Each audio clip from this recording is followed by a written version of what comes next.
في الظهور الرسمي الأول لنادي الزمالك تحت قيادة المدير الفني يانيك فيريرا أمام سيراميكا كليوباترا في الدوري، نادي الزمالك نجح في الخروج بانتصار بهدفين. ولكن بالرغم من الانتصار، الزمالك كان عنده مشاكل واضحة جدا، خصوصا في الشق الدفاعي وفي جزء التحولات الهجومية. تعال مع بعض نشوف بالحالات ايه ابرز حاجات حصلت وايه المشاكل اللي فعلا بيواجهها دفاع نادي الزمالك. أول حاجة عايز أوريها لك هو الشكل الدفاعي لنادي الزمالك. نادي الزمالك كان بيلجأ لطريقة 4-2-3-1 بمحورين ارتكاز، وعبد الله السعيد هو الواحد اللي بيتحرك قدام المحورين بأدوار دفاعية قليلة شوية.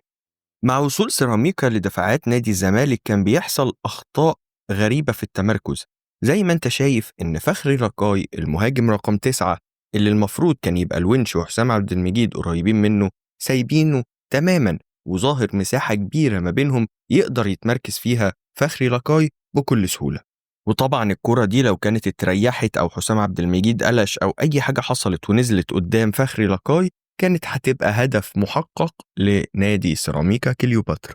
عشان تكمل نفس الكورة ويفشل التحول الهجومي لنادي الزمالك وترجع لفخري لقاي اللي بنزوله لمنطقة نص الملعب بيسحب حسام عبد المجيد عشان يتحول خط دفاع الزمالك ل3 لعيبة بس. دفاع نادي الزمالك بيبالغ في الدفاع عن العمق، 3 لعيبة هم اللي فاضلين وبيدافعوا في قلب الملعب على حدود الدايرة تقريبا بتاعة ال18، وبالتالي بتظهر مساحة كبيرة لإسلام عيسى على طرف الملعب.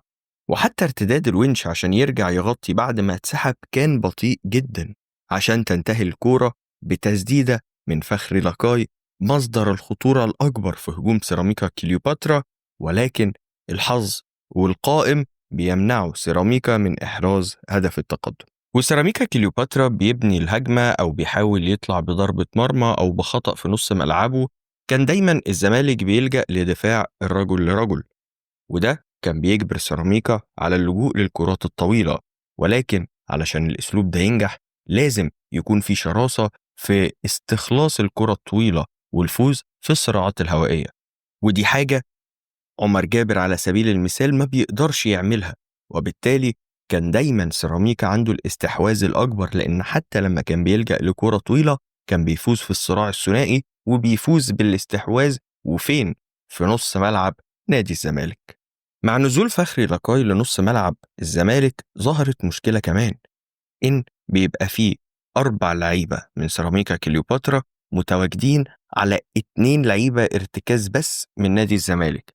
الاتنين لأن عبد الله السعيد بطيء جدا في الارتداد من حالة الضغط العالي للدفاع المنخفض أو في أي حالة تحول دفاعي لنادي الزمالك بشكل عام. وطبعا ده كان بيحط دفاع الزمالك في موقف صعب جدا، زي الحالة اللي قدامك اضطر حسام عبد المجيد يسيب مكانه ويطلع يضغط على عمرو السولية، ويظهر فراغ كبير لتاني مرة أو تالت مرة في 30 دقيقة بس من بداية الشوط.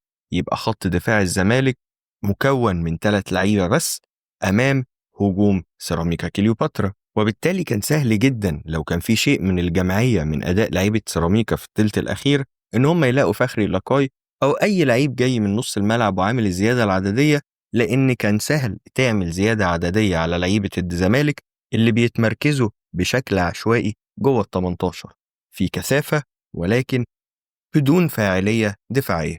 دي حالة كمان بتبين لك إزاي الزمالك كان بيضغط مان تو مان في حالات ضربات المرمى بتاعت سيراميكا كليوباترا.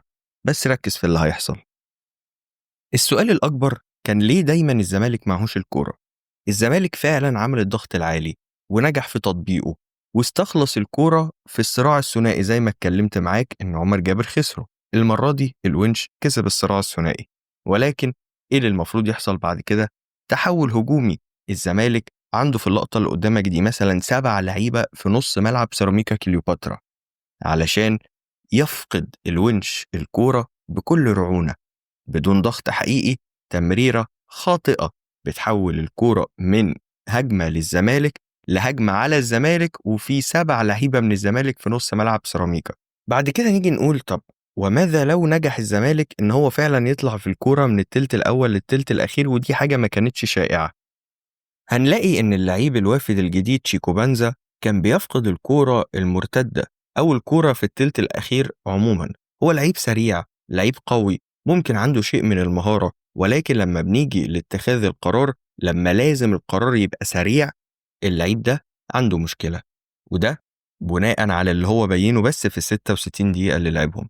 هو كان بيفقد الكورة إما بتمرير خاطئ أو باحتفاظ زايد في الكورة، زي الحالتين اللي انت شايفهم دلوقتي. من المشاكل برضو اللي ظهرت عند نادي الزمالك هو عدم وجود الحدة في الضغط عند نص الملعب. بمجرد تمريرتين تلاتة كان دايما قادر سيراميكا كليوباترا إن هو يواجه خط دفاع الزمالك، زي ما انت شايف في الحالة هنا في موقف 4-على-4. وتاني مبالغة في حماية قلب الملعب على حساب الأطراف. أي تغييرة ملعب أو أي لعبة يتم سحب فيها الزمالك لجهة، تقدر فعلا تلاقي مساحة كبيرة ولعيب فاضي على الجهة العكسية. ومش بس كده، لما كان بيدخل سيراميكا كليوباترا جوه ال 18، 7 لعيبة من الزمالك جوه ال 18، ولكن بوعي صفر. لأن لما أقول لك إن في 7 من الزمالك قدام 4 من سيراميكا، طبيعي إن يبقى في تفوق للعيبة الزمالك، إلا إن العكس صحيح. وكان دايما لعيبة سيراميكا قادرين يصنعوا الخطورة حتى داخل منطقة جزاء نادي الزمالك. والتاني مرة بيقف الحظ مع نادي الزمالك وضد سيراميكا علشان تصطدم الكورة بالعرض. علشان نختم الحالات ونوصل أخيرا للقطة الهدف الأول لنادي الزمالك، هل دي لقطة متفق عليها؟ طيب، الفكرة العامة كانت إن إحنا هننزل تحت الكورة، نتكتل ونحاول نلعب على مرتدات، لأنه ما كانش قادر يستحوذ على الكورة خصوصا في الشوط الأول. وده خلى الفلسفة في الشوط الثاني إن إحنا هنقف تحت ونلعب على المرتدة. مع وصول الجزيري لمنطقة الخطورة كان طبيعي إن هو يعمل تمريرة للعيب اللي جايله من تحت، إلا إنه أخطأ في التمرير. يا جماعة الباص ده هو ما كانش عايز يحط الباص هنا، ما كانش عايز يرجع لنص الملعب. طيب ليه كمان يعني ما بنتكلمش النهاردة عن الشكل الهجومي لنادي الزمالك؟ لأن ما كانش فيه حاجة قوية باينة، ما فيش تكرار لجمل معينة، ما فيش حاجة بتحصل بشكل متكرر وليها سبب. يعني أنا ممكن عادي أنزل دونجا، أنزل ناصر ماهر حتى بين السنتر باكات يطلع بالكرة، بس إيه الهدف؟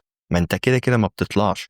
برضو كرة الهدف هو آدم كايد اللاعب الفلسطيني، مهارة فردية برؤية بتمريرة بين 2 لعيبة توصل لناصر ماهر محاط ب3 لعيبة، حارس المرمى واقف في الضيقة ومع ذلك بيقدر يحطها في الزاوية بتاعة حارس المرمى.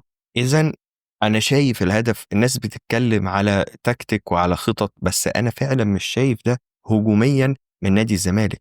الفكرة الدفاعية واضحة بس هي فيها مشاكل، الفكرة الهجومية مش واضحة. انت بتحاول تعتمد على قدرات فردية للعيبة، اللعيبة مفيش حاجة معينة احنا نازلين نعمل كذا، لا، هو نازل يتأقلم على اللي بيعمله الخصم وفقا لقوة الخصم. فالزمالك انا شايف ان هو كان نازل ماتش سيراميكا كليوباترا متأخر بخطوة.